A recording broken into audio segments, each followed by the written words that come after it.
I've been doing a lot of outreach. I think I'm focusing on like micro flipping, and I'm getting a lot of deals that's like really bad deals.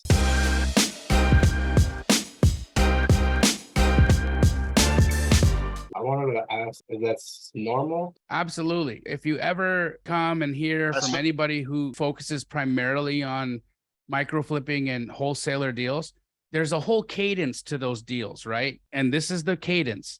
So you do wholesaler outreach.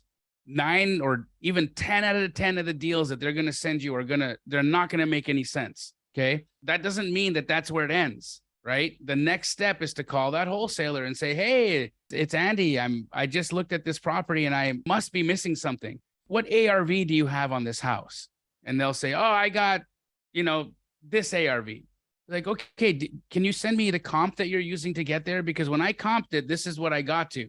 And then either they'll send you a comp or they won't have a comp. Usually what'll happen is they'll send you a comp that doesn't work. It's like in the wrong subdivision, or it's a completely different house, or it's in a different city, or whatever gymnastics or craziness that they use to come up with their value. They'll send you the justification. That's the point when you say, oh, this is the reason why this comp doesn't work, because you're comparing a 2-story and a single story, or this house has an acre and your house is a townhome, whatever the reasons are. Then you ask, so do you have any room on this in your pricing on this? Because, if I'm going to try to help you find a buyer for this, I think it needs to be closer to this price. And then that's when the conversation starts, because you don't know if they've got $100,000 marked up on their price. You have no idea where they are. And so this video is brought to you by PCS. Do yourself a favor and make sure you have proper corporate structure. Click the link in the description to make sure that you're not just a person, you're a business. Now stop watching me and go watch me. This is where the tennis match starts. So everybody here that's doing microflip, everybody here that's doing wholesaler outreach, they experience the exact same thing that you're going through. But that's not where you stop. That's just the start. That's just the start. Getting sent the bad deal is just the beginning of the conversation. Then you go back, and now you go back and forth, and you start talking about where it needs to be. What'll likely happen is they'll have locked it up too high. Okay. In 8 out of 10 circumstances, the wholesaler will have locked it up too high. Then your next step is say, okay, bro, listen, I appreciate that you locked this up too high.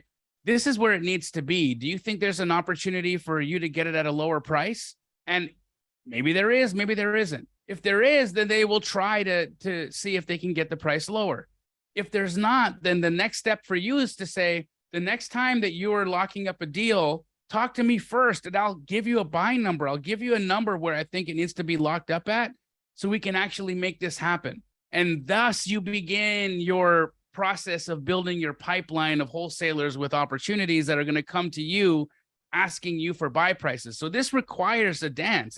It's not just a, hey, you got a deal? Yeah, here's a deal. Oh, wow, this is a great deal. Let me sell it. Never works out that way. It's always going to be, you got a deal? Yeah, I do. Here's a deal. This isn't a deal. This is terrible. Okay, why is that? Well, it's you've got it overpriced by about $100,000, and then you begin the conversation. So everybody who microflips goes through the exact same thing.